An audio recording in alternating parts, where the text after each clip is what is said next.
Don't sweat the technique. Here we go, 50, 45, 40. He may go all the way, 30, 25, 20. One man to beat at the 10, to the 5. Wins the game. Touchdown, Hurricane. Don't sweat the technique. Touchdown, Georgia! Oh, my goodness. Touchdown, Arkansas! Unbelievable! Let's trace the hits and check the file. Let's see who bit the dissect the style. I flip the script so it can't get filed. At least not now, it'll take a while. I change the pace to complete the beat. I drop the bass to MCs give weight. For every road they trace is a scar they keep. It's when I speak, they freak to sweat the technique. I made my debut in '86 with a melody in President's mix, and I will stay on target and refuse to miss. And I still make instant beats. Parties, clubs, empty cars and jeeps. My underground sound vibrates the streets. MCs wanna beef, then I play for keeps. When they sweat the technique.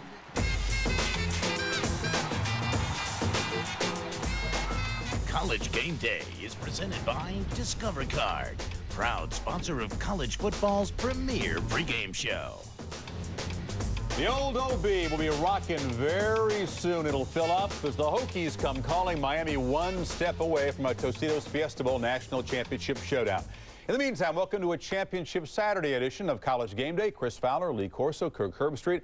Special guests throughout the 90 minutes. Dennis Franchione, Frank Beamer, Pete Carroll.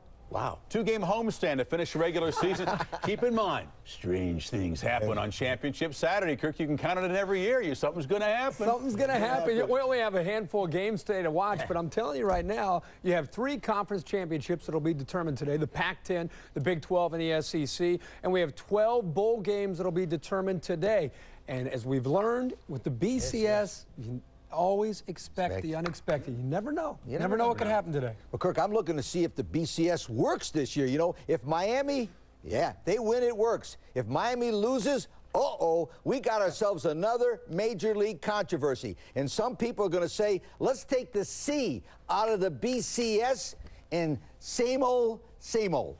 You're kind of a BCS fan, though. Yes, I am, but they could say. We'll talk about the possibilities if Miami does lose. In case you've already put Miami down there in Tempe against Ohio State, remember last year, the Sooners, Gators, and Volunteers, they might have some cautionary advice.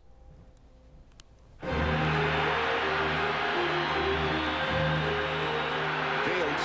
fade, corner.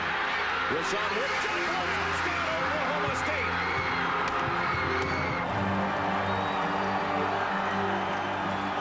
Philip Fulmer, the monkey, is off his back. Well, in college football, order and propriety has taken a step backward. Chaos reigns. Chaos reigns. All 3 of those teams lost as big favorites. 2 of them lost at home. That's Miami's situation today. It's finally down to this one chance to go bling-bling against the Buckeyes. They just got to get the win. All the pressure on Miami. 33-game winning streak, 23 straight in the Big East, 21 straight at home, but the last 2 have been narrow escapes. So the Canes say they don't need any cautionary tales or history lessons.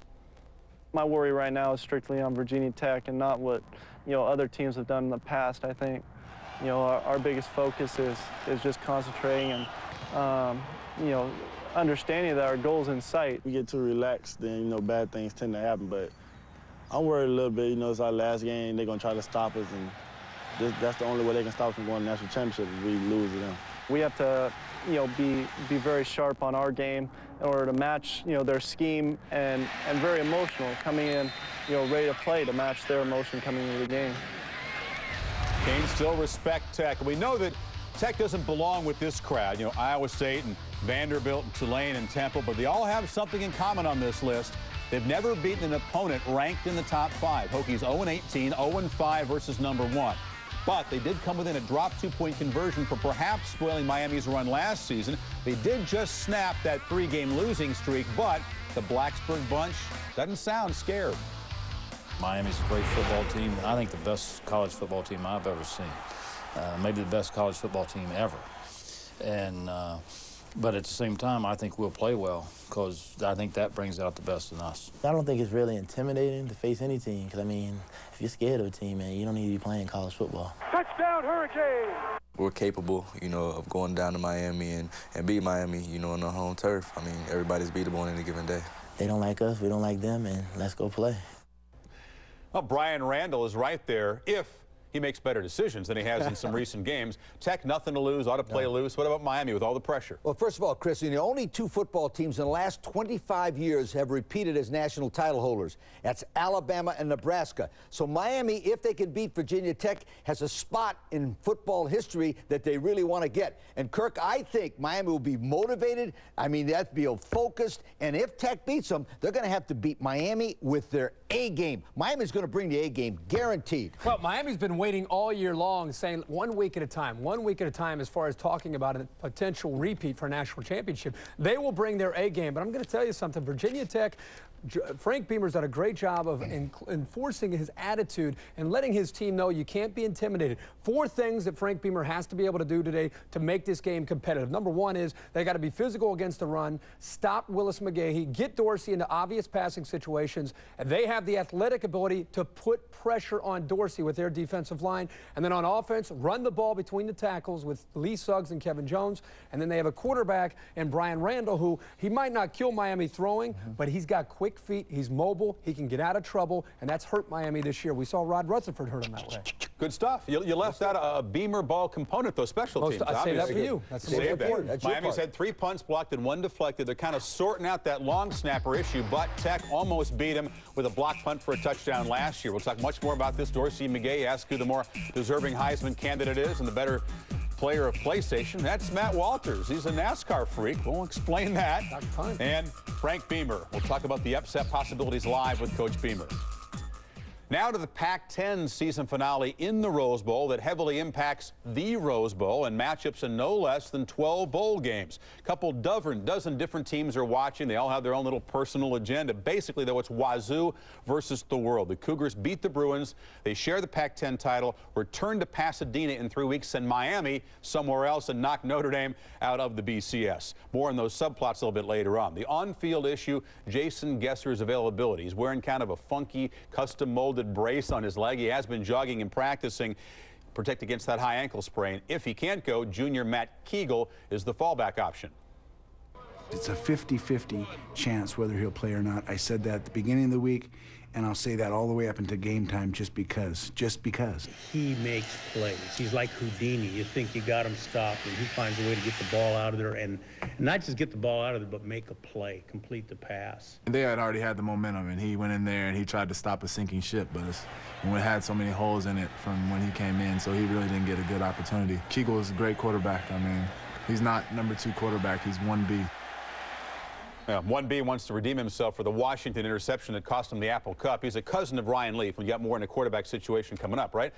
Let's talk some scenarios. You want to say what ifs? Yeah, I'd like to. What if Miami beats Virginia Tech? We're going to say what if Miami beats Virginia Tech and Washington State wins? Well, this is kind of been out there. You know, Iowa would go to the Orange Bowl, bring all those folks down there. Florida State, the Rose Bowl will be Washington State against the Big 12 champ.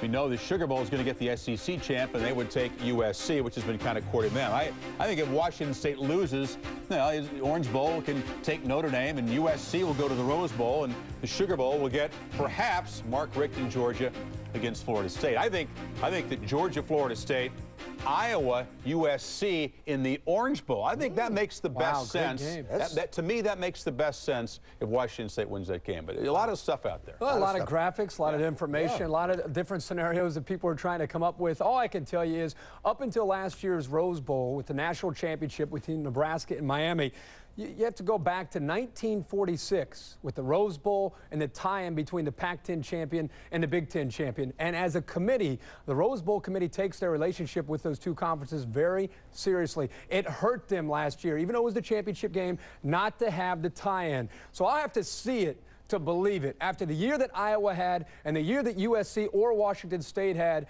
to not have them in the Rose Bowl really tells you that it's a different day and age in college football if the Hawkeyes aren't playing Washington State in the Rose Bowl. Well, let's remember one thing, very important. The BCS was put in existence for one reason only, to match 1 versus 2. All of the other bowls are not about great matchups. They're not about television numbers. They're not about rewarding the teams. They're about making money. So if I'm the Orange Bowl, I'd bring Iowa down there. I'd forget Notre Dame. Forget the Rose Bowl. Forget the TV numbers, because it's cold in Iowa. They'll bring all those people down there, and they'll spend money. And my friends, That is the object of all the bowls except the 1 versus 2. You just say dog eat dog, right? Absolutely. I think sometimes the bowls do work together to set up matchups because they know they're only going to get that title game one every 4 years. We'll see. Now, what if Miami loses? There's a possibility Miami loses to Virginia Tech. We don't know how far they'll drop in the polls of the computers, but if it's not below 3, they could lose and still go play Ohio State as a BCS number 2 That's team. what you got to be concerned about for Georgia, because they're convinced that if Miami loses and they win, they're going to go to the Fiesta Bowl and play for the national championship. If Miami loses a close game, chances are they're not going to fall beneath Georgia in the polls. The computers are still going to love Miami. Miami will still go to the Fiesta Bowl with a close loss to Virginia Tech. That's your projection. Yes, if they lose a close one. But you know what? Go ahead. Forget about it. Ken Dorsey will not allow Miami to lose today. Forget about it. So you're not even talking about the possibility. Nothing. Dorsey wins. I thought you liked the controversial what ifs. That's not. Not that though. Not that. The BCS Selection Show, Tostitos BCS Selection Show on ABC with John Saunders and Terry Bowden, 3:30 Eastern Time on Sunday. The College Game Day Bowl Selection Special presented by Outback comes along at 6 o'clock Eastern Time. A complete look at the big matchups. Now to another sort of controversy, the Alabama departure of Dennis Franchione, welcomed at Texas A&M with one of the richest contracts in college coaching. Left behind some Alabama players who really pulled together under NCAA sanctions, didn't transfer, and put together a terrific 10-3 season in Franchione's second season in Alabama. For Franchione, he says a very tough decision, and a very tough decision to take for those Alabama players. I would not be fair and if I didn't say that, all of the NCAA things were certainly something that wore on me. It played a major role. And I'll talk to you more about that when we get back together. I want to focus on what's ahead right now. Kim and I have always gone every place with the thought that it would be the last place. But Kim's made it very clear to me this is the last place. So I might move, but she's not, so I think I'm staying. And we'll talk to Coach Franchione later on in this. He says he had 51. This is going to be his last stop. He has spent 3 years at Texas A&M, or TCU, I should say, 2 years now at Alabama. Here's Ahmad Galloway's reaction representing the Alabama players. I'm hurt for the younger guys. I think a lot of guys, stuck around, try to see this thing through, obviously with the sanctions and everything. But, what's most important to me right now is that the young guys, form some type of bond, some type of leadership, and keep things rolling.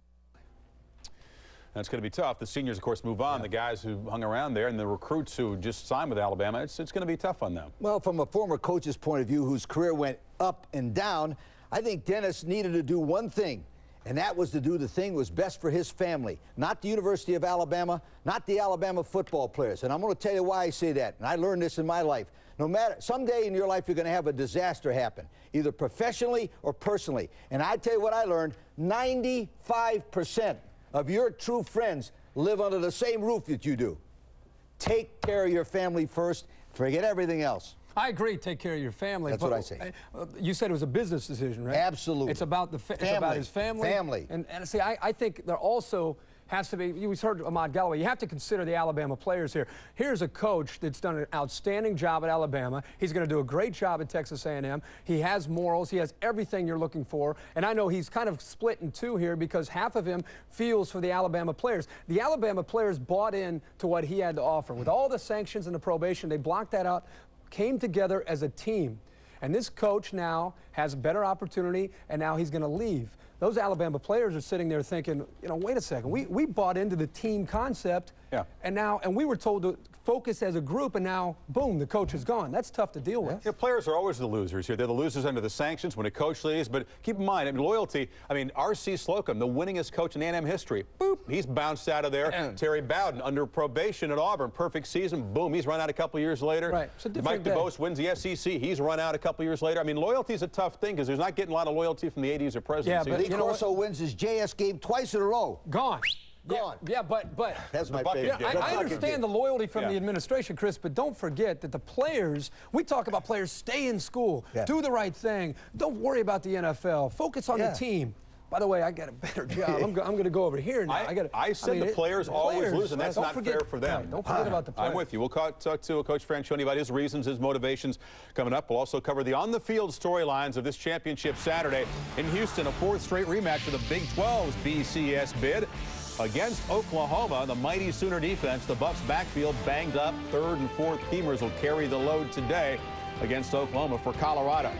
It's the healed-up Dogs versus the underdog Hogs for the SEC crown and the Sugar Bowl bid. Will Arkansas's Angels pull them through one more time? And we'll also attack Army and Navy's new recruiting challenge in the new era of unease. That's next on Game Day. Today's show, presented by Discover Card. Tune in on New Year's Day to see John Gonzer from Cincinnati, Ohio. The winner in the Discover Card Get You on Game Day Challenge. Tradition, brought to you by the Tostitos Tournament of Champions. The 1995 or 1971 Nebraska Cornhuskers. Tostitos invites you to tune in tomorrow on ABC to find out which school was selected the winner in the Tostitos Tournament of Champions. Today, the rivalry that stands alone. It's a time-honored football game, but it's also a patriotic pageant that becomes even a little more poignant in times of international conflict. The repercussions of Army-Navy are felt worldwide wherever Americans in uniform are stationed. On the field, it's fierce but respectful because players on both sides share a lot in common. Unfortunately, they also happen to share football futility. Both Army and Navy are 1-10 this year, ranked in the bottom 8 in total defense. Navy last in the country in fumbles. Army is 112 in total offense. It's really become a trend. In the 103-year history, the 3 worst combined records are the last 3 seasons. The obvious challenge, recruiting, with rigorous academics and the 5-year military commitment. And as Jeremy Schaap reports, in a changing, more dangerous world, academy recruiting is changing too. As the head coach of the Army football team, Todd Berry hears the same question over and over. Is my son in danger? At what point in time, will he have to go fight? It's not a question Bobby Bowden hears, or Joe Paterno, or Larry Coker, but it is a question familiar to Air Force coach Fisher DeBerry. Certainly there are mothers that are concerned that once a young man graduates from here, he's going to be on active duty and he could be in harm's way. Navy is also recruiting in a world made suddenly unsafe. Oh, certainly. I mean, there's parents that during recruiting, there's no way that my son or grandson's gonna go to the military, and you just move on. While parents may be more reluctant to send their children to the service academies, the recruits themselves are more eager than ever, according to coaches and athletic directors who say patriotism is surging. Because of the focus on the academy through, again, what's happened September 11th, I think our application pool right now is up 30% ahead of where it was last year at this time. We expect close to 16,000 applications this year for 1,000 slots. Those individuals that have a strong interest in coming to the academy have increased over the last year rather than decreased. Now, again, you're having to deal with some other issues as far as the parents are concerned and those type of things. But I think now there's a lot of young people out there that are idealists and they want to serve their nation. It's no coincidence that Army fielded its best teams during and immediately following World War II. It won consensus national titles in 1944 and 45, when more Americans served in the armed forces than at any other time. If we have an all-out conflict, then we're going to go back to the draft, and it certainly is better, I think, to be, have the opportunity to serve as an officer in the United States Air Force, Army, and Navy than it would be, just to be drafted. If we do have an all-out conflict, then, I think probably the safest place to be might be in the Air Force. Berry says he likes to remind parents and recruits that a young man who's now in high school won't graduate from West Point until 2007 at the earliest. The world's going to be a lot different than what it is currently right now. I mean, I don't think that what we're dealing with right now is going to be lasting for the next 5 years. And I talk about that too. This might not be their war. It might be, but it's doubtful this is going to be their war. Still, the academies say they can use this war to their advantage. This rise in patriotism obviously is going to help all the academies because I think that young people are looking at themselves a little bit differently. I think the country is looking at themselves differently. It's just unfortunate sometimes that 9/11 has to bring that about.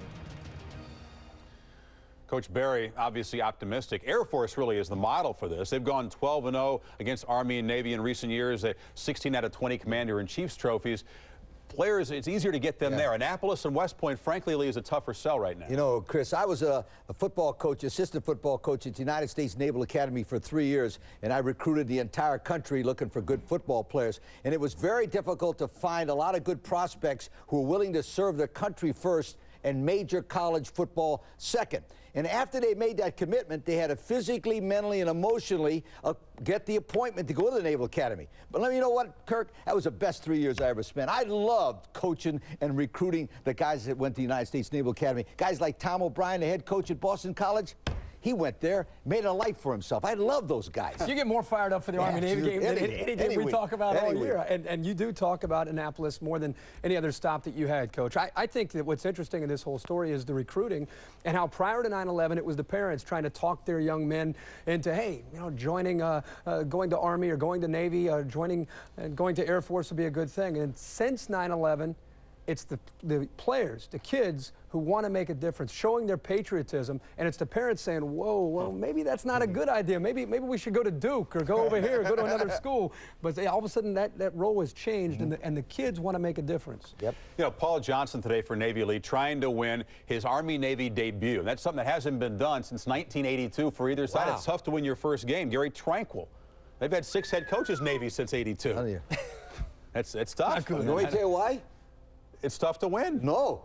You don't realize how important it is until after you lose the first one, you get word from all over the world. He'll know. He'll know. I know. I found out. Of course, this Army-Navy game does fall on Pearl Harbor Day, when we stop to salute the many lives lost in Hawaii 61 years ago. On a college campus a long way from Pearl Harbor now sits a tribute to the terrible price paid that day, its recovery and its rebirth, and the man who made it possible. It's quite a tale, narrated by Dan Patrick.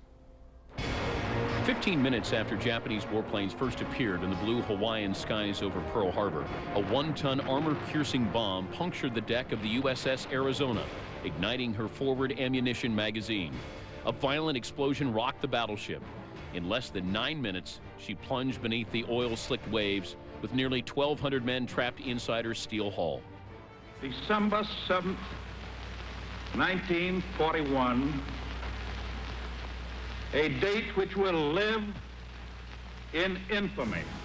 In early 1944, Army Captain Bill Bowers was canvassing a salvage yard at Washington's Puget Sound Naval Station for electric alarm bells when the yardmaster pointed out a large wooden crate surrounded by spent shell casings. It had a slat loose on the side, and I went over and pulled that slat loose and happened to look in, and it said Arizona 1916. And I said, is this what I think it is? And he said, yeah, that's the other bell off of the battleship. Bowers, a 1927 University of Arizona graduate, couldn't believe his eyes. I said, what are you going to do with this? He said, we're going to melt it down with all these shell casings. And I said, the hell you are. Enlisting the governor of Arizona to his cause, Bowers saved the historic artifact from the smelter and convinced Navy brass to donate the bell to his alma mater after the war. It designates and brings to light the fact that 1,177 officers and men are still in the battleship. They've never been removed. The bell was hoisted up into the tower of Arizona's original Student Union building, where, for nearly a half-century, it has pealed every December 7th and after every Wildcat football victory, except those over in-state opponents, in honor of the men eternally entombed inside the Arizona.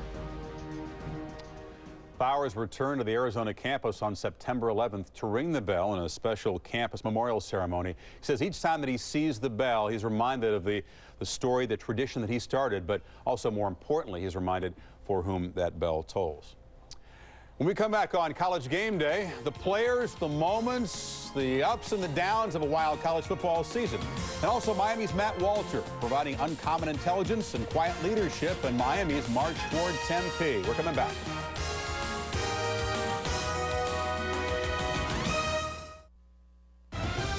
On Campus, presented by Outback Steakhouse. No rules, just right. Well, down there in Miami, a powerful tech ground game that's churned out 515 the last 2 games, collides with America's deepest and most talented defensive line. Remember Kevin Jones? He did run for $165 on him last year. That's a very critical matchup. Now, the quiet behind-the-scenes leader of that defensive line is senior tackle Matt Walters. Now, defensive line war daddy and engineering scholar don't typically go together. I'm sorry, but they don't. And then you toss in NASCAR freak, as Shelley Smith found, you've got one unique dude.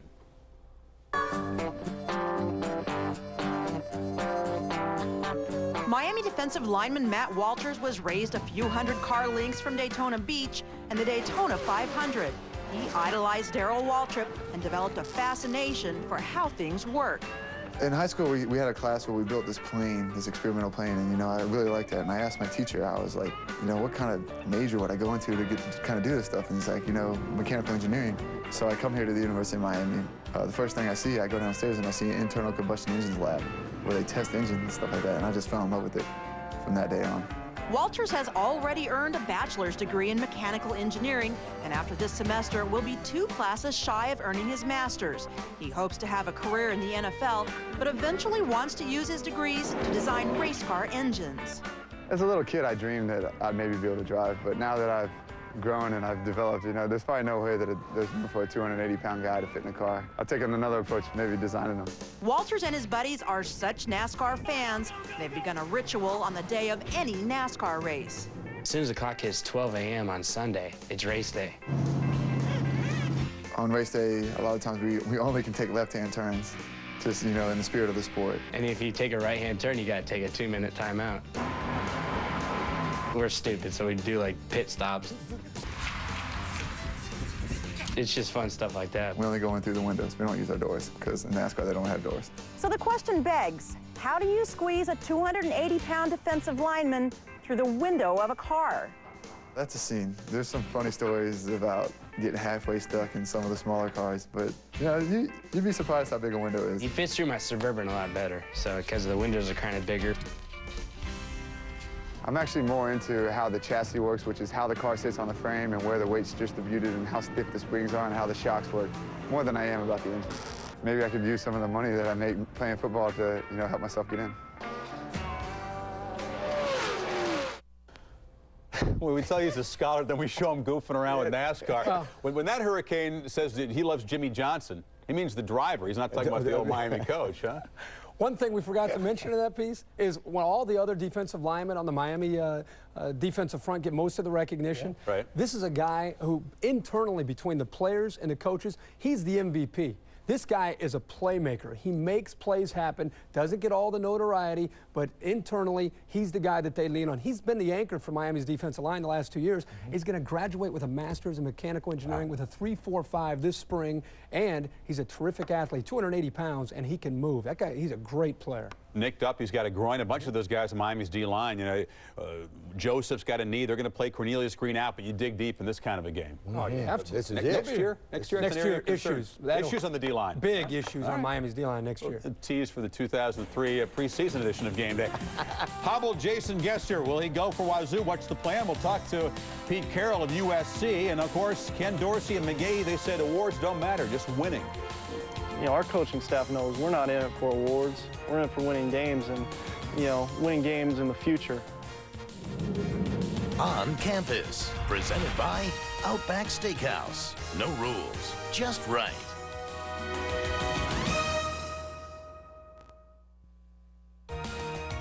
ESPN College Game Day, brought to you by ESPN.com. To buy College Game Day hats, go to ESPN.com and use keyword search College Game Day hats.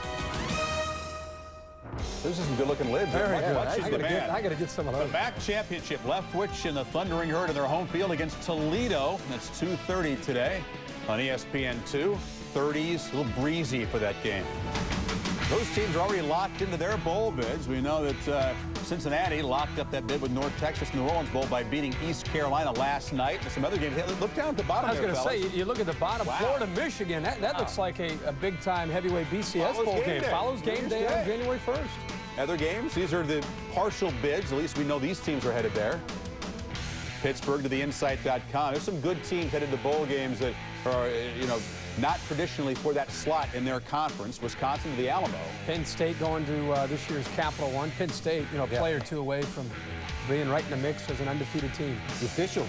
Yeah, officials got him. Sound like Joe now. Now back to the game, pushed back from November 16th to today for television, and also, as it turns out, added bowl drama. More on Gesser's situation in a second, but for UCLA, Tab Perry's high ankle sprain means that Craig Bragg, the lone experienced playmaker, moves to that flanker spot. The Bruins are off a 5-turnover meltdown against USC. They are 5-7 in their last dozen late-season games. Yuck.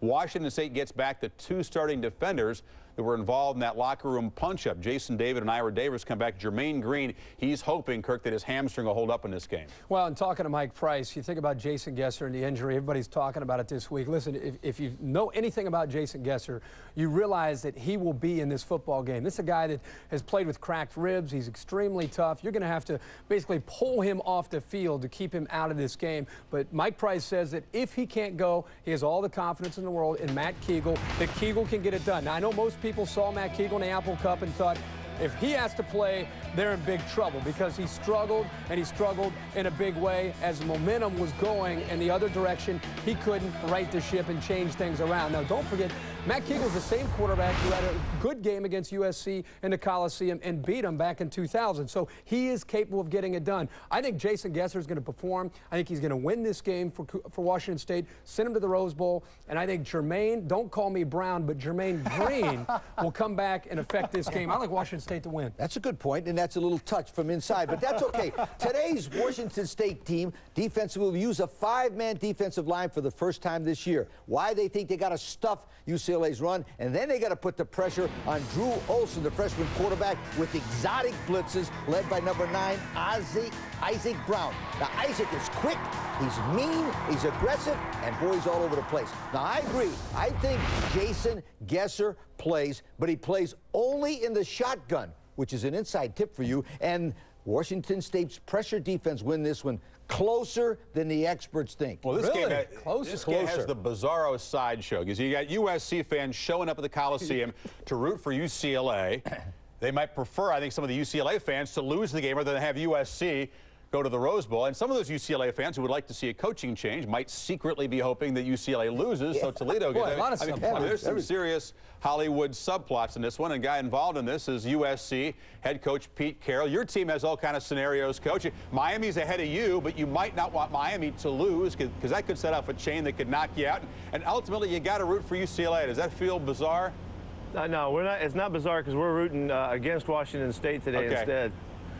That's how you set it up. Can you give us a key? You played both teams. You blew out UCLA last week. At Washington State, you lost in overtime up there. Give us a key and something to watch for from an insider's standpoint in this game.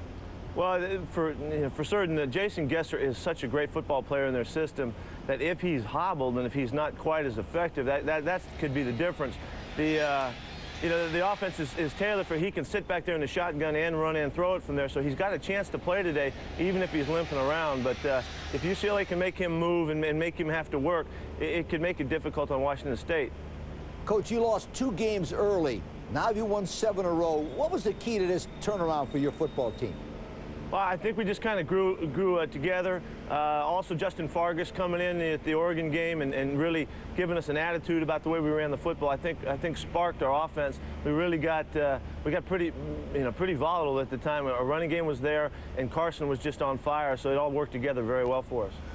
Coach, Carson Palmer has had one of those seasons the quarterbacks dream about. If you could give you 30 seconds here to state your case on Carson Palmer and why, in your mind, he deserves to win the Heisman Trophy. Well, he's a great football player. He's had a hugely productive career that's led him to this season. We've played good football around him, and when you've seen our football team play well, he's just been a total star. He can do everything that you want a guy to do. He's got great mobility. He's got a great playmaking ability. He has come up with the big play. Even in the Kansas State game and the Washington State game, he made big plays at the end to give us a chance to win those games, and we weren't able to hold on to it. So he's had just a terrific season, and I can't imagine there's a guy playing better football than he is right now in the country. He's doing everything. And part of his success has to be Norm Chow, your offensive coordinator. What do you think your chances are of keeping him? His alma mater, Utah's wooing him as head coach. He makes great money for an assistant coach. Can you keep Coach Chow in the fold there in USC? Well, we'll find some ways to keep him. I think he's had a great time here so far. He's had a big impact on us. I think he's having a really good time with what we're doing, and so we're going to try to keep him, and we'll do everything we can to get that done. I don't blame you. Hey, whatever happens with the BCS games, congratulations on a terrific season out at USC and the Renaissance there, Pete. We appreciate it. Thank you very much. All right. Coming up on College Game Day, we'll talk about Miami's dual Heisman backfield contenders, Dorsey and McGahee.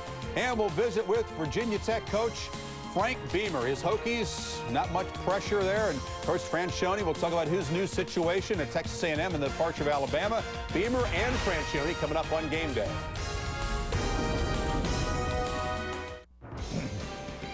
Another reminder, the Tostitos BCS Selection Show on ABC Sports 3:30 Eastern on Sunday with John Saunders, Terry Bowden. The College Game Day Bowl Selection Special at 6 o'clock Eastern Time. That's presented by Outback. Of course, the coach of the team that could really throw an 11th hour monkey in a wrench of the BCS is Frank Beamer of Virginia Tech, gracious enough to step out of his locker room and join us now from the Orange Bowl. Frank, first of all, this week you've called Miami one of the great teams of all time, and right there with 71 Nebraska, the great Army teams. How do you walk in the locker room and convince your guys that they can beat one of the great teams of all time? Well, I think we have great respect for Miami and what they've accomplished, how good they are, but that usually brings out the best in us. I think we got a group of competitors, guys that like a challenge, and this is a challenge, and I think they'll bring out the best in us. You mentioned last year, some people think 2001 Miami was one of the best teams of all time, and you come within a drop two-point conversion of beating them at home. Are the guys extra determined because of that game? Well, I didn't hear the last part. I'm sorry, Chris. Are they extra determined because they know they came very close to beating Miami last year at home? Right, and I think we had 5 turnovers in that football game, but this is another game this year. The weather's going to enter into it, the temperature. You know, it's kind of back like the first of the year when you're saying, hey, we got to play a lot of guys. It's hot out there. Well, it's hot down here, and we're going to have to play a lot of guys. But I think our players look forward to this challenge. You left the snow. Now you go into that humidity. That's as big a home field advantage as there is in sports. Does that come into play, do you think? I think it is, absolutely, and particularly when you've been used to some colder temperatures, and then all of a sudden it's a total change. Quickly, Brian Randy, your quarterback, decision-making has been an issue in some games. What do you tell him, and how comfortable do you feel about him making a decision with all that crowd noise against that great defense today? Yeah, it's a rowdy place down here, I can tell you. But, you know, he's played very well for the most part. He's a rookie. He's his first year. He's learning every game. He's made some great plays for us. You don't rattle the guy. He's a very smart fella, and he's a very poised guy. So hopefully he's going to make a lot of good plays today and make a lot of good decisions. We appreciate your time. I want to tell you that Kirk's already out in the limb. He's already picked Virginia Tech to beat Miami next year when you get him in your place. So that's a little advanced pick. I was getting nervous there. Next year. I hear you. I know you're not thinking about that, but just keep it in mind. Kirk likes you guys next year to beat Miami. Appreciate it, Frank. Good luck to you. All right, thank you, guys. Of course, Georgia has been one of the teams of all the BCS. Fred, I thought I mentioned that. That's right. That's true. I mean, you made me nervous there for a second. The inspirational story of David Jacobs is coming up. No way. I was fighting for my life. I didn't really care about playing football again.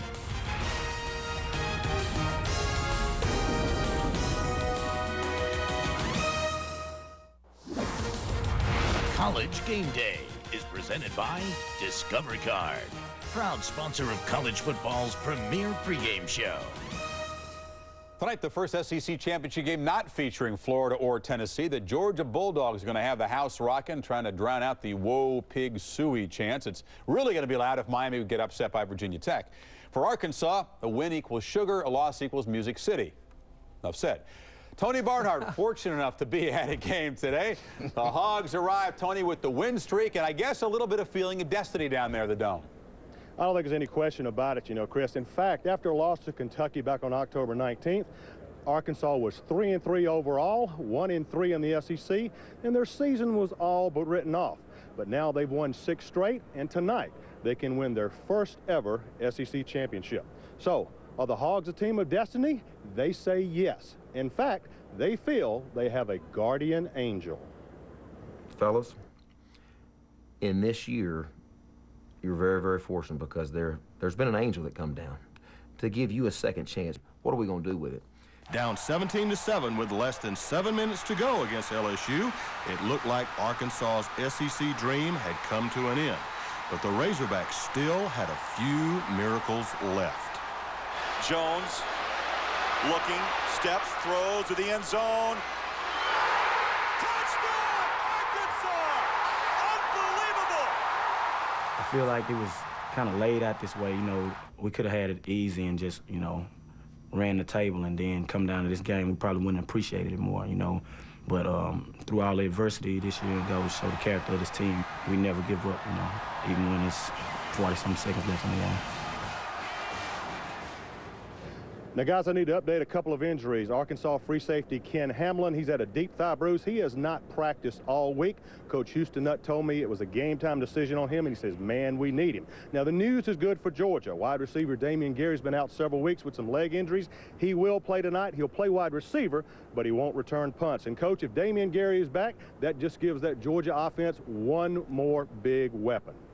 Tony, you know, the quarterback David Green and Fred Gibson, the wide receiver for Georgia, they've got to be considered two of the best in all of football catching the long pass. You know why? They've caught 16 passes over the last 2 years of over 35 yards. Now, Gibson last week has been sensational again as a deep receiver. And Kirk, he catches the underthrown pass as well as anybody else. Now, listen to this. In the early evening, Georgia's explosive offense and that red zone defense and Billy Bennett kicking field goals, Georgia closer than the experts think in the early evening. In the early evenings, in the early evening. All right. Well, if you look at Arkansas' season this year, you know, the turnaround started when Jermaine Brooks got kicked off the football team. I think it brought them together. They haven't lost a game since. But on offense, they can't throw the football. 108th in the nation. They've relied on running the football, lead the SEC in rushing, and protecting the ball. They have had 434 carries, 0 fumbles. So if you're Georgia, it's very simple. Stop Arkansas's running game and go to the Sugar Bowl. It's as simple as that. Here they are. This defense is designed for their linebackers to make plays. Boss Bailey has had a phenomenal year, and Tony Gilbert in the inside also does a very good job of defending the run. Now, I agree with Lee in the first half. Arkansas plays better with their back against the wall. Their grittiness, their toughness, Matt Jones making some plays, his creativity will keep this game close. But in the second half, the athletes of Georgia will take over, and I think Georgia wins this game pretty convincingly. Yeah. 31-17. Wow. Dogs. Headed to the BCS. Closer than the experts think. Strange things happen in the SEC championship game sometimes. Arkansas is 6-0 if they score first. So you just obviously, it's a close game. That's a key. Blowout. There's going to be one Bulldog who's bittersweet tonight. Senior David Jacobs, the former defensive tackle, will get an SEC ring if Georgia can get the victory, but missing the chance to play tonight is going to be terribly painful. Curry Kirkpatrick has the story of how a post-practice headache cut short his playing career, but not Jacobs' membership in the Bulldog family.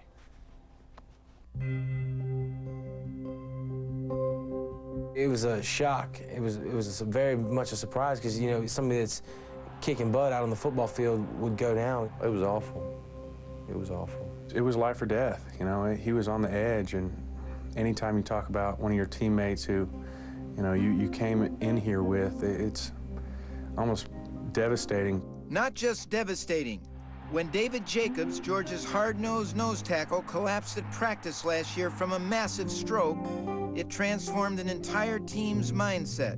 The football aspect wasn't even a thought. I was just wondering, you know, was he going to be able to walk and talk and just be able to do some things, you know, just like a normal person. They said my vocal cord was paralyzed, but I felt like to me I was talking because my mind and stuff felt like me I was talking, but to them, to regular people, just felt like I was mumbling around and stuff.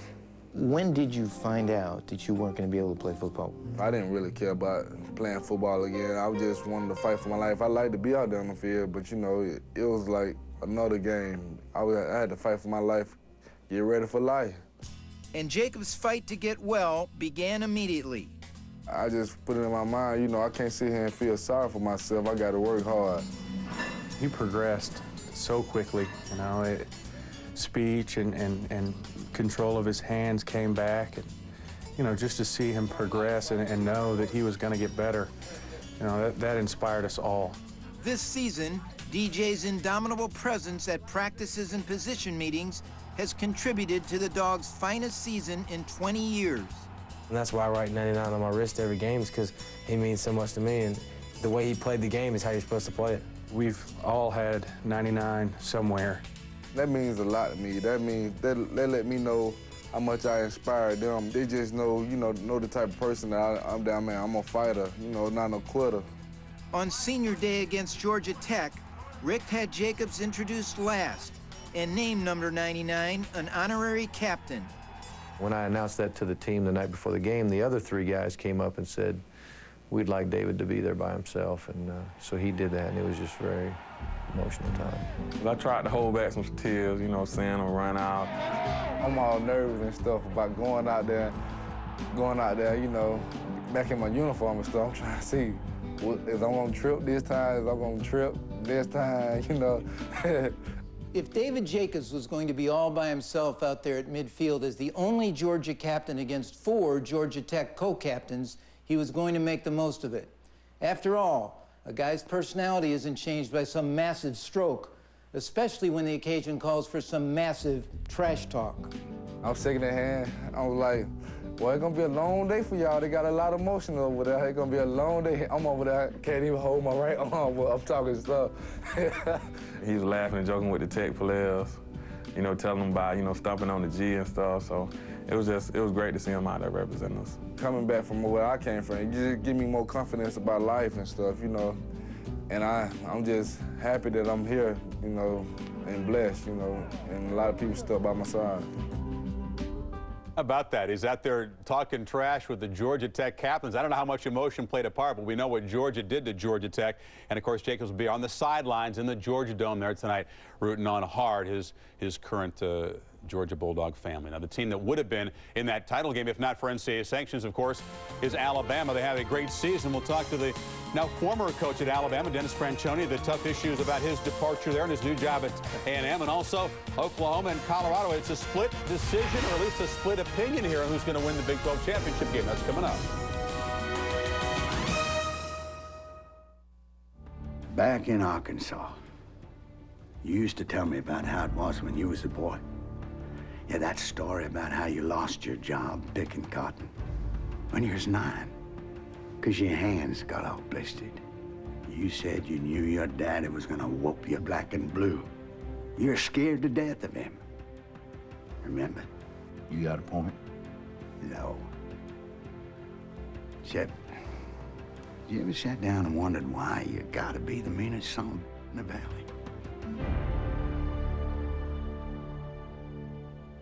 Every couple of decades, Texas A&M breaks the bank and does something really dramatic. They paid Paul Bryant a bunch of money to leave Kentucky, give him an oil well, I think, as the story goes. And Jackie Sherrill was paid a fortune when he was brought in as Texas A&M head coach. And this week, they get Dennis Franchione from Alabama. Dennis Franchione joining us right now. Coach, first of all, congratulations on the new job and the new contract. I don't know if you got an oil well in the deal, but you leave Alabama, and obviously there's some tough questions there. There's going to be some wounded players and fans left behind. It's going to be very tough for them to understand the suddenness of the departure. What were your reasons, and what do you say to them? It's always tough to leave any place, and I don't know if there's anything that I can really say to explain our feelings as a family. We loved Alabama. We loved those players a great deal. I got to a point where I was at a fork in the road in my life and needed to make a decision which side of the road to take and to be able to go full speed ahead. And Texas is a state that I'm very comfortable in, and we just felt like in the long run that this was the best position for Kim and I and for our family as we go forward. We loved our time there, enjoyed it so much, cared so much about the players, and it's always tough to do this, and we understand that. Coach, can you share with us what circumstances occurred that kept you from talking personally to the Alabama football team before you accepted that A&M position? Well, you just can't be in two places at once, and the speed with which this goes and the desires that the media have to let this story out as fast as you can, it just makes it impossible to do it the way you would like to do it. I had to rely on some of my coaches, and it's not the method that I wish I could have done, but it was going at such a fast rate of speed, it was about the only method I had available to me. Coach, you and I have talked in the past about how important it is to get the team to buy in to the team concept, and how I think not only for yourself but every coach that coaches today, I think that's one of the biggest challenges out there. Your players did buy in. You guys had a great season. Looking back, and I'm sure that some of your Alabama players are out there listening and watching right now. When was the last time you did get a chance to talk to them? And if they're out there listening, what would you like to say to them? Well, I talked to them earlier in the week, and you know, I would just hope that they would understand that I had to make a decision that was best for my personal family, Kim and I and the girls. But I love those guys. I did my very best every day. I always tried to do what was best for them and best for them as a football team. I cared deeply about them. I did my best to give them an opportunity to graduate, to reach their potential as a football player, and to have a team that succeeded. And sometimes we did it under difficult circumstances. And the players bought in and did a great job of that, and I appreciated them so much and cared for them so much. And I'll always be there for them if they need me. And that may never happen, but it could happen too. The A&M folks, they do replace the winningest coach in school history. I'm sure they're very excited about you coming in for the most part. Recruiting is a nasty, tough business, as you know. It was in the SEC. It is in the Big 12. What do you tell players who are going to hear it from, whether it's Texas or Oklahoma or somebody else, about you're going to be able to tell guys you're going to be there their whole career, that this is it, that you're not going to leave Texas A&M? Well, you know, undoubtedly I have moved around some in my coaching career because of opportunities that have been presented to me. But anybody that knows me knows that I have no desire to coach in the NFL. And Kim and I, when we reached that fork in the road, it was our thought that I'm 51 years old. We would come here with this being our last job. And whether people believe that or not, you know, I understand. But that is the way we feel, that we have come to a place that we're very comfortable. We thought many times when we do retire that the state of Texas, Horseshoe Bay, some of those areas may be places that we would hang it up with someday, and hopefully I've got a while before that happens. But we plan on finishing my coaching career here. Coach, we thank you for your time. Wish you the best of luck down the line. We'll talk about your plans at Texas A&M. Thank you. Okay, take care. Just down the road from College Station in Houston, you got the 4th consecutive Big 12 rematch championship game. Colorado trying to become the 3rd team in that 4-year span to lose in the regular season and then win. People forget they're 15-2 in the Big 12 the last couple of years. I mean, that's better than anybody else in that league. They're not considered a very glamorous opponent. People would rather see K-State, Oklahoma. Sooners come limping in off a loss. But this is a pretty competitive, I think, good matchup. I think it's going to be the best game of the day. Although Robert, you got to look at Robert Hodge and the way he's improved with his throwing over the last 6 or 7 ball games. But this is an offense that still has to be able to run the football and then go to their play-action pass. Every week, defenses know Colorado's going to run the football, and they still can't stop it. And their offensive coordinator, Sean Watson, deserves a lot of credit for creating running lanes and blocking angles by using a variety of formations. It's very complex, facing 8- and 9-man fronts every single week. And against Oklahoma earlier this year, 204 yards rushing. But if you noticed, that was Chris Brown and Bobby Purify. More than likely, Purify will not be able to go. Brown is out. Calhoun, the freshman, had a good game against Nebraska last week, will be asked to step up and do it again. And I think Oklahoma, Chris mentioned, is limping into this game. And I think their defense will come in against a team that wants to run the football and look for redemption for the way they played last time against Colorado. I like Oklahoma to win, but a close game. I think it'll be a great game tonight. Are you ready for the last not so fast in the studio of the year? This is the last one of the year. Not this is so fast, my friend. Okay. Colorado's offensive line has been excellent this year, and they really run block and pass protect with the best of them. The reason why? Continuity and chemistry. Now watch them fire out, and they stay with their blocks and allow the running back to run the daylight. Now, after they do that to Oklahoma, then they're going to play action pass like this and go over the top. Why? Oklahoma has allowed 8 touchdown passes in the 2 games that they have lost. And in their loss earlier to Colorado, Oklahoma, Colorado turned the ball over 3 times and mishandled the kickoff and gave the Sooners 20 points. Not today. Colorado upsets Oklahoma. All right. You said that a month ago when Chris Brown was healthy. You said it doesn't matter who's running the football. Who's playing, they're going to upset him. Interesting. That's my story. I think it's very tough for the freshman Calhoun and Marcus Houston, who's going to be technically the starter at tailback. I think it's going to be tough it's tough to win without Brian. Yeah, that's true. Okay. It's got to be Colorado's defense going to have to play the game of their lives, and they played well enough. I think it's going to be very tough. That's right. Very tough. I'll just put my feet up and watch that game tonight. Dorsey, McGahee, they'd love to have the Heisman, but it's the national title trophy they want. We'll hear from those guys coming up. And in a season full of memorable moments for Notre Dame, there was none more memorable than this. 40, 30, down to the 25, 20, 15, 10, 5, touchdown Irish! Arnaz Battle from Dillingham!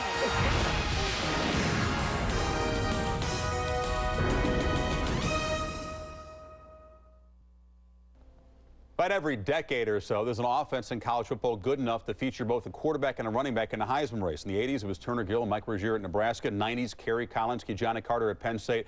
And, of course, this year at Miami, it's Ken Dorsey and Willis McGahee. Dorsey, one of the all-time winners as a college quarterback. McGahee, the first-year starter with this year's smashing single-season records in rushing and all-purpose and touchdowns. We ask him which guy's the more deserving Heisman candidate, and the important question, who's the better video games player?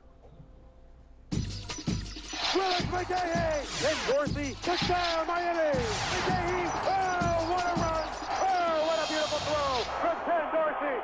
It does take pressure off us, you know, especially on the field, because now, you know, teams have to focus on you know, not only Willis but myself. McGahee, 10-5, that's what I'm talking about, Willis! They can't stop both running game and passing game. They can only stop one. If they stop one, the other one's going to pick up the slack for the other one. The only talking we do is, you know, when I tell him he's going to win it. I think he's definitely deserving of it because, you know, there have been games where, you know, he's put the team on his back and, you know, been able to run the ball, and, you know, he's won a lot of games for us. What a run by Willis McGahee, and the Hurricanes are right back in it. I wouldn't mind if he won it, that's for sure. I vote for him because, you know, he's been there longer than I have. This is my first year, you know.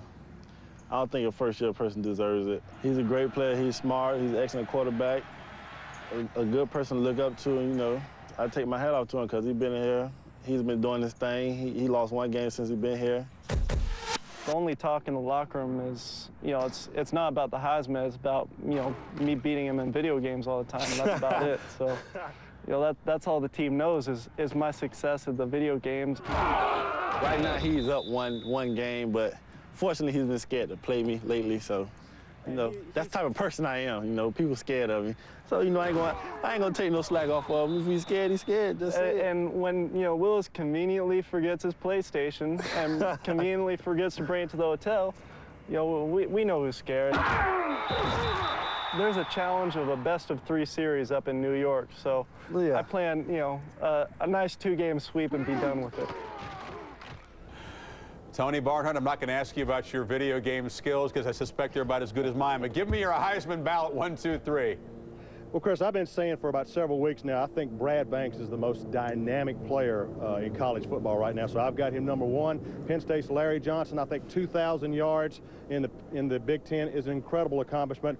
And Kirk, I think Ken Dorsey deserves some love for us. So Kirk, I've got him at number 3. Tony, it's interesting, top 3, and I cannot believe you don't have Carson Palmer at least in the top 3.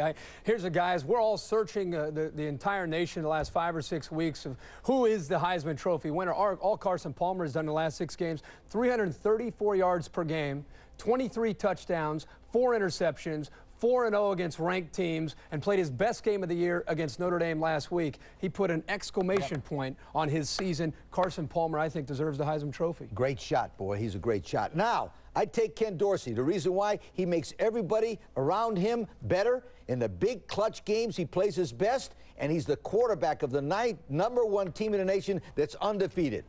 Ken Dorsey, my pick. You've made your case. I have not made up my mind. I'll fill the ballot out, and even if I had, it wouldn't tell you or even smart. you. I'll blame you. Now let's get to the final chance for Dorsey and McGahee to make their Heisman case, and more importantly, take on a very good Virginia Tech team. Break it down for me today. Well, first of all, Ken Dorsey's been passing the ball wonderful. So you would think if you were Virginia Tech, you want to stop his pass and you can beat him. Not so fast, my friends. Wait, they won't. I didn't even get a chance to do it. Now, when Virginia Tech wins, they stop the run. When they lose, people run on them. So McGahee should be sensational today. Miami's at home. It's hot down there. They got a chance for the history. Miami wins only by 2 touchdowns. This Only by two touchdowns. 2 touchdowns. Okay, all right. You know, we've talked all year about Miami's defense. They're the only defense remaining in college football that plays their base package, 7 guys up front to defend the run, but they keep 2 safeties deep to prevent people from throwing the ball deep downfield on them. Now, if you're Virginia Tech, what you have to do is run at that front 7, right into the box area, and please don't try to bounce it to the outside. Run right up the middle with those safeties deep. And this is Syracuse last week. Look at the safeties. They're nowhere to be seen, and by doing that, it gives you a little bit of room that if you can run at them, win the battle up front against that front 7, you got a chance. Now you can make Miami make some adjustments. Talking to Mark Stoops, the defensive back coach, now they got to walk their safeties up to about 8 to 10 yards up to the line of scrimmage, man-to-man on the outside.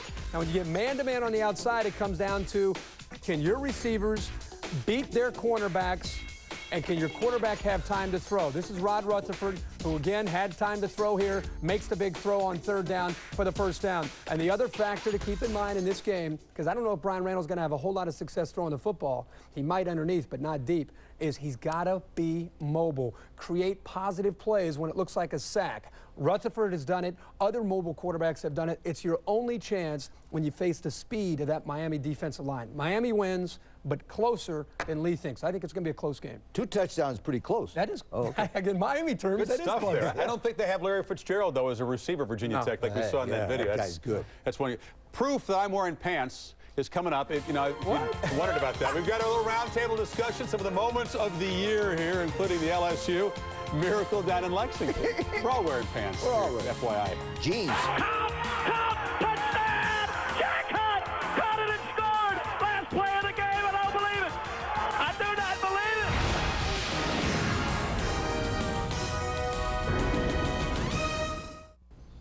Time now for the rapid fire roundtable. Trev Alberts joins us. I'm Alex Trebek, so please answer in the form of a question. Contestant number 2, the best game you saw this year. Ohio State, Michigan, fierce competitive game. But you know what? As hard as those players played, not one ugly incident between them. I got a lot of respect for the Michigan-Ohio State players, the way they play the game. I told you that game was about respect going into it. It's not a nasty rivalry. I thought the Miami-Florida State game was a game that stood out to me. Florida State played very well. Miami fought back to take the lead, and then once again, wide left just by that much and saved Miami the season. What about LSU Kentucky? The Kentucky fans were coming on the field. It was over, and all of a sudden, Marcus Randall, Devery Henderson, it was the most unusual play. It wasn't even a Hail Mary, catches it, touchdown. To me, that was the best game. Arizona State over Oregon, if you like those Pac-10 shootouts. Best individual performance of a game. Best individual performance to me by a true freshman, Reggie McNeil against Oklahoma. Remember, Oklahoma was #1 in the country. A&M struggled all year at Kyle Field, and they went in and got it done with a true freshman, Reggie McNeil. I just got an individual play, maybe not the whole game, but what about David Pollock at Georgia against South Carolina? Remember, he got the interception, the fumble, touchdown, all in one play. It's like everybody standing around going, what just happened? He got the ball, he sacked him, but it's a touchdown. But it was a great individual effort by David Pollock. Rex Grossman at Tennessee in the rain, handled the pressure, and he willed Florida to a win by himself. Brad Banks at Michigan. That was the most dominating team performance. They beat Michigan in the Big House. That was the basis of my Iowa argument. That's Most memorable play. Is there any other play other than the play that Charles Rogers made? I know they lost the game. Charles Rogers made the catch of the lifetime for any of us at any level of football. Went up on 4th and 11, not only to make the catch, have the presence of mind to get his foot down and to give Michigan State the lead with just a minute to go in the game. Mine was the Michigan kicker. Remember the place kicker? He sat down, boo! He gets up, Philip Brabs kicks the winning field goal. Washington game, yeah. In the Washington game, and he becomes GOAT to hero with one kick. Mine was Michael Johnson. How about Georgia? Remember, he hadn't played much of an impact this season against Auburn. All of a sudden, in the end zone, had to have a touchdown, comes up over the defender. Great individual effort by Michael Johnson. All right, biggest disappointment is Nebraska at 7-6, 3-5 in the league, or Michigan State's meltdown where they just quit at the end of the year. Well, all those. My biggest disappointment is Franchione left Alabama. That's another issue. Okay. But Iowa State, team that's 6-1 in the top 10, all of a sudden, where are they going to go? BCS game. finished the season 7-6. They had a Heisman Trophy candidate. Though. I mean, Yeah, the schedule on the back end caught up to him. To me, it's Tennessee. Tennessee, Chris and I felt that Tennessee might get to the national championship game. Number 4 in the preseason polls. All the injuries. I think they had 65 starters, or 65 games the starters missed. Injuries killed Tennessee. Big disappointment. To me, it was the Arizona players and their mutiny. I mean, they went against John McAfee publicly. They should have never done that. And then the administration allowing them to do that, to embarrass themselves, the school, and the administration. Not to mention this week. That's a whole nother story. Disappointment. Officiating was terrible this year, and the reaction to the officiating by a lot of coaches, including Joe Paterno. Worst call. Joe Paterno, worst call of the year was Penn State and Michigan. Penn State's right about at midfield, driving, game's tied, about 49 seconds to go, and Zach Mills throws it to Tony Johnson, 22-yard gain in perfect field goal range. Out of bounds. I thought the worst call of the year, and it didn't have an impact on the game, was Florida State Notre Dame. Remember when all of a sudden Chris Ricks threw the pass to Robert Morgan? He ran for like 5 steps, and all of a sudden Shane Walton, he strips it, and then all of a sudden they call it incomplete pass. They go down and score. It's 10-10. Washington State, they cost Washington State, that official did. The Rose Bowl guaranteed and a shot at the national title. Redemption today. Redemption, bad. Defining moment, Trev. What defining? I thought the defining moment was USC's victory over Notre Dame. I really did. At the end of the season, we found out that Pete Carroll has this team back. I mean, to beat Notre Dame the way they did, I thought that was a great exclamation point. Don't forget about the way Carson Palmer, that was a season-defining moment for him. I think it was the Ohio State-Purdue game, 4th and 1. Here's a team at Ohio State that got to the national championship 5 times, had to come back in the 4th quarter.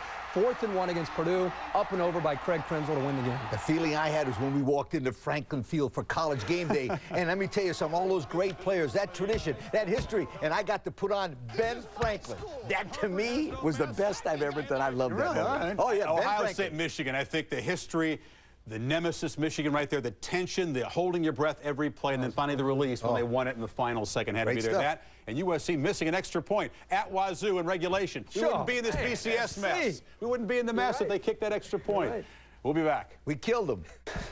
From the BCS to BC, college basketball, Troy Bell and the Eagles coming up against UMass right after we're done. Today's show, presented by Discover Card. Tune in on New Year's Day to see John Gonzer from Cincinnati, Ohio, the winner in the Discover Card Get You on Game Day Challenge. And in part by Best Buy. For the latest technology, turn on the fun at Best Buy. Get the Canes in the house. Where's the whoop whoop? Kirk, you're supposed to chime in there. Are they going to make it to the Tostitos Fiesta Bowl in Tempe? We hope you'll join us. A special, it'll be like that. It'll be just maybe not quite dawn. 6:30 Pacific, 9:30 Eastern time leading into the Florida-Michigan game, the BCS Championship Preview Show right before the game on January 3rd. Attention on the bridge, Admiral Corso is here. Permission to pick this game, sir. Permission granted. 35 years ago when I was a Navy coach, we beat Bit Army. This is what I won. Go United States Naval Academy. How do you follow that? You always I'm going with the that. robe. I'm going with the robe. I like Army to beat his Navy team. You're going against the robe. This robe Army gets their second win of the year. This robe is older than you. You're right. It is. I'm going with the robe. Thanks for watching us the entire year. We'll see you from Tempe. College basketball is coming up next on ESPN. Dismissed.